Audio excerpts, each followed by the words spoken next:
তুমি এখনো বেনামাজি, এখনো সকালবেলা তুমি ঘুমাও, এখনো তুমি আল্লাহকে ভুলে আছো, এখনো তোমার কাছে তওবার কথা তোমার চিন্তাতে আসে নাই। তুমি অনেক কিছু হতে পারো, তুমি মুসলমানের কাতারে থাকবা না। তুমি অনেক কিছু হতে পারো, তুমি ইসলামের কাতারে থাকবা না। যারা নামাজ পড়ো না, তুমি টের পাও না, মসজিদের দরজা তোমার জন্য বন্ধ হয়ে যাবে। তুমি মনে রেখে দিও, মসজিদের সাথে তোমার সম্পর্ক তোমার হয় নাই, তুমি জান্নাতের দরজাও তুমি খুলতে পারবা না। নামাজের ব্যাপারে আমাদের কোনো সহজতা নাই, কোনো কম্প্রোমাইজ নাই, কারোর সাথে আমার সম্পর্ক নাই। নামাজ আছে তো সম্পর্ক আছে, নামাজ নাই আল্লাহর সাথে তার সম্পর্ক নাই, আমার সাথে তার কোনো সম্পর্ক নাই। আপনি ঘোষণা দেন, পরিবেশ সুন্দর হয়ে যাবে, তওবা কবুল হবে, আল্লাহ আমাদেরকে রক্ষা করবেন, আল্লাহ আমাদেরকে রক্ষা করবেন ইনশাআল্লাহ। আল্লাহর কাছে তওবা করে করে কাঁদি, মাবুদ আমাদেরকে তুমি এই গজব থেকে বাঁচাও, আমাদের গজব থেকে বাঁচাও। আল্লাহ যেন সবাইকে হেফাজত করে, আল্লাহ যেন সবাইকে হেফাজত করে। নামাজ যারা পড়ে না, ঘাড় ধরে ধরে তাদেরকে আনেন। কেন নামাজ পড়বা না? তুমি মুসলমান, এই মুহূর্তে তুমি আমরা এক কাতারে দাঁড়াই। এটা যদি আপনার সন্তান হয়, ধরেন নামাজ পড়তে আসো। মুহাম্মদ সাল্লাল্লাহু আলাইহি সাল্লামের কথা কঠিন ছিল নামাজের ব্যাপারে। রাসূল সাল্লাল্লাহু আলাইহি সাল্লাম বলেছেন, তোমার সন্তান 7 নামাজ শিখাও, তোমার সন্তান 10 নামাজ না পড়লে তারে পিটাও।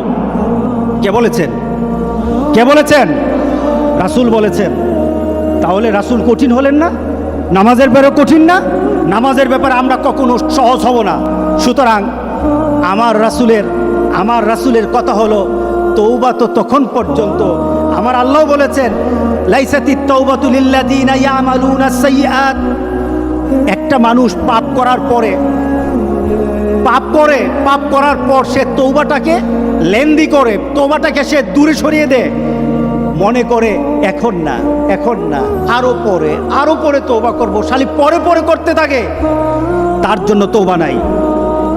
হাত্তা ইদা হাদরা আহাদাহুমুল মাউত, যখন মৃত্যুর দুয়ারে চলে যায়, যখন সে কোয়ারেন্টাইনে চলে যায়, যখন সে আইসিইউতে যায়, তখন বলে ইন্নী তুবতুল আন, এখন তওবা করতেছি। আল্লাহ বলেন, এটা আমার কাছে তওবা না। যারা এইভাবে তওবা করে তাদের তওবা, আল্লাহ বলেন লাইসাতিত তওবা, এটা তওবা নয়, এই তওবা আমি কবুল করি না। রাসূল সাল্লাল্লাহু আলাইহি সাল্লাম বলেছেন, মা লাম ইয়াতাগারগির, যখন গড়গড় আরম্ভ হয়ে যাবে তখন আর তওবা কারো কবুল করা হবে না। গোটা পৃথিবীর মধ্যে কিন্তু গড়গড়ার পর্যায়ে চলে আসছে। এখনই আমাদেরকে ফিরে আসতে হবে, আপনাদেরকে একটা সুন্দর পরিবেশে চলতে হবে। যেটা বলা হয়েছে, আমাদের হাত পা মুখ এগুলি সবসময় আমরা ধোবো, আমরা একটু পরপর হাতগুলি ধোবো। আমরা যখন হাত ধুইতে যাব, আমরা হাত ধোবো না, আমরা উজু করে নেব, ঠিক না? আমরা কি করে নেব? উজু করে নেব। মোমেন কখনো কি থাকে না, নাপাক অবস্থায় থাকে না। কারণ আল্লাহ বলেছেন, যারা মুতাতাহিরিন, যারা পবিত্র থাকে, আল্লাহ বলেন আমি তারে ভালোবাসি, আমি তারে ভালোবাসি, আমি তারে ভালোবাসি। আল্লাহ আকবার। সুতরাং আমরা কি করব? হাত মুখ সবসময় ধোব। এখন ধোয়াটা হবে আমাদের উজু। বাথরুম থেকে আসলে উজু করবেন, যখন খাওয়া দাওয়াতে বসবেন হাত ভালো করে ধোবেন। আপনি নামাজ পড়বেন, 5 ওয়াক্ত নামাজ 5 বার আপনার জন্য উজু। আপনি যখন কোরআন তেলাওয়াত করবেন তখন উজু। আপনি চিন্তা করলেন এখন আমি একটু ইবাদত করবেন, উজু করে নেন। আপনার জন্য বারবার উজুর মাধ্যমে আল্লাহকে সন্তুষ্ট করার একটা পরিবেশ আপনার দেহের মধ্যে সৃষ্টি হয়ে যায়। আত্মার পবিত্রতা তওবা, দেহের পবিত্রতা হলো উজু। আল্লাহ যেন সবাইকে করার তৌফিক দান করে দেয়। দ্বিতীয়ত, সফর বন্ধ করে দেন। এই বাড়িতে বেড়াতে যেতে হবে, ওই বাড়িতে যেতে হবে, বন্ধ করে দেন। এটা নাজায়েজের কিছু না, শরীয়ত বিরোধী কিছু না। রাসূল সাল্লাল্লাহু আলাইহি সাল্লাম বলেছেন, এই ধরনের পরিবেশ হলে এক এলাকায়, যে এলাকায় হয়েছে ওই এলাকায় ঢুকবা না, আর ওই এলাকার মানুষ বের হবে না। এটা রাসূলের কথা। এখন মহামারী কোনো এলাকায় নাই, গোটা পৃথিবীতে হয়ে গেছে। বের করে যাবে না, ওই এলাকায় গেলে বাঁচা যাবে, মহামারী হবে না। এমন কোনো জায়গা বাকি নাই, গোটা পৃথিবীর সবটাই এখন মহামারীর স্থান হয়ে গেছে। বাঁচতে হলে নিজেকে একটু নিজেকে একটু কন্ট্রোল করে আল্লাহর কাছে সাহায্য চাইতে হবে। কার কাছে সাহায্য চাইতে হবে? আল্লাহর কাছে। দ্বিতীয়ত, বাজারে দরকার আছে, বাজার আপনি যাবেন, তবে স্বভাব সুলভ বাজারে যাওয়া হবে না। স্বভাব সুলভ বাজারে যাবেন না। স্বভাব সুলভ কি? মন চায় বাজারে যান, মন চায় আড্ডা দেন, মন চায় চারশোলে বসেন, মন চায় দোকানে গিয়ে বসে থাকেন, এটা আর হবে না। কি বলেন? একটা সুস্থতা পরিবেশ ফিরিয়ে আনতে হবে। কি করতে হবে? আপনি আপনার ঘরেই থাকেন, আল্লাহর কাছে কাঁদেন, আপনি হেঁটে চড়ে, আপনি বাজারে আড্ডা দিয়ে, আপনি আরেক বাড়িতে গিয়ে আপনি তো তওবা করতে পারবেন না। আপনি ঘরের কোণে বসে থাকেন, আপনি দেখবেন চোখ দিয়ে পানি চলে আসবে। ফ্রান্স থেকে একটা ছেলে ফোন দিল আমাদের গ্রামের, মাসুদ নামে। সে বলতেছে, হুজুর আমাকে মাফ করে দিয়ে। বাহির থেকে যতগুলি ফোন আসতেছে শুধু মাপ চায়। আমি বললাম, তোমরা আমাকে মাফ করে দিও, আমাদেরকে মাফ করে দিও। হুজুর ঘরের মধ্যে আটকে আছি, বের হতে পারি না, দরজাটা খুললেই পুলিশ, দরজা খুলে বের হলে পুলিশ ধরে নেয়, ঘর থেকে বের হতে পারি না, একটা চিন্তার মধ্যে পড়ে গেছি। আমি চিন্তা করলাম, এই যে মাপ চাওয়া, তওবা করা, একটা মানসিকতা সৃষ্টি হওয়া ঘরের মধ্যে বসে থাকার কারণে সৃষ্টি হয়েছে। আপনি ঘরে বসে থাকেন, তওবা করেন আল্লাহর দরবারে, এত হাঁটাহাঁটি করবেন না। এটা বাংলাদেশ থেকে, বাংলাদেশ সরকারও এটা আমাদেরকে বলতেছে, কিন্তু আমরা শুনছি না। তৃতীয়ত, একটু আমরা সালাম বিনিময় করব। কি করব বলেন? বলেন কি বিনিময় করব? বেশি বেশি করে সালাম, আসসালামু আলাইকুম। দূর থেকে দেখতেছেন আসসালামু আলাইকুম, দূর থেকে দেখতেছেন আসসালামু আলাইকুম। আপনার উপরে সালামের কারণে জবাব কি আসবে? জবাব কি আসবে বলেন? ওয়ালাইকুম সালাম। পারস্পরিক শান্তি আল্লাহর কাছে কামনা করি সালাম বিনিময়ের মাধ্যমে।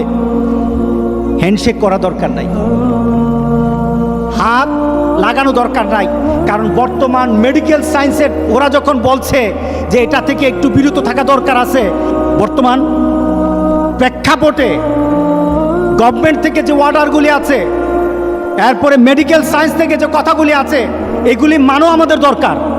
কারণ মেডিকেল সায়েন্সের কথাগুলি তাদের নিজস্ব কথা নয় তো। এই যে হাত পা মুখ ধোয়ার কথা বলেছে, তারা মেডিকেল সায়েন্সে বলতেছে, কিন্তু ইসলামে আছে কিনা বলেন তো? আছে। তাহলে এইভাবেই তো বলা হচ্ছে। সুতরাং এই হ্যান্ডশেক করাটা ছেড়ে দিবেন। বাড়িতে মহিলাদেরকে বলবেন যে পাড়া যেন না বেড়ায়, এক বাড়ি থেকে আরেক বাড়িতে যাওয়া দরকার নাই, এক স্থান থেকে একজন স্থানে যাওয়া দরকার নাই, নিজের ঘরে থেকে আল্লাহর কাছে সাহায্য চাওয়া দরকার। কি বলেন? অতিরিক্ত লাগতেছে কথাগুলি? হ্যাঁ, উন্নত দেশে আপনার ছেলের কাছে ফোন দিয়ে দেখেন কি অবস্থা। এবার নিজে চিন্তা করেন, বাংলাদেশে যদি বেড়ে যায় তাহলে বাংলাদেশের অবস্থা ওই দেশের মতো হবে না, আরো কঠিন হয়ে যাবে। এরপর আমাদের যেটা করতে হবে, আমরা নামাজ পড়ব, মসজিদে এসে নামাজ পড়ব, তবে আমরা মসজিদে একত্রিত হব বলে কিছুটা স্বাস্থ্যসম্মতভাবে আসব, নিজেকে একটু পরিষ্কার করে আসব। কারো যদি কাশি থাকে একটু যদি রুমাল নিয়ে আসবেন অথবা নিয়ে আসবেন, যেন কাশি দেওয়ার সময় মুখটা ধরা হয়। এই মুখ ধরা, হাঁচি দেওয়ার সময় মুখ ধরা, এটা ডাক্তাররা বলতেছে নাকি মুহাম্মদ সাল্লাল্লাহু আলাইহি সাল্লাম বলছে? বলেন। কাশি দেওয়ার সময় আপনি কাশি দিলেন, হাঁচি দিলেন, এই মুহূর্তে আপনার মুখে হাত দিবেন অথবা রুমাল ধরবেন, এটাকে আটকে দিবেন। এটার কথা কি ডাক্তার বলেছে নাকি রাসূল বলেছে? রাসূল বলেছে। এটা আমার রাসূলের কথা। ডাক্তার বলেছে বলে মানবো তা নয়, আমি আমার রাসূলের কথা অনুযায়ী এটা আমাকে আমল করতে হবে, ঠিক না? শুধু এখন নাকি সবসময়? সবসময় করতে হবে।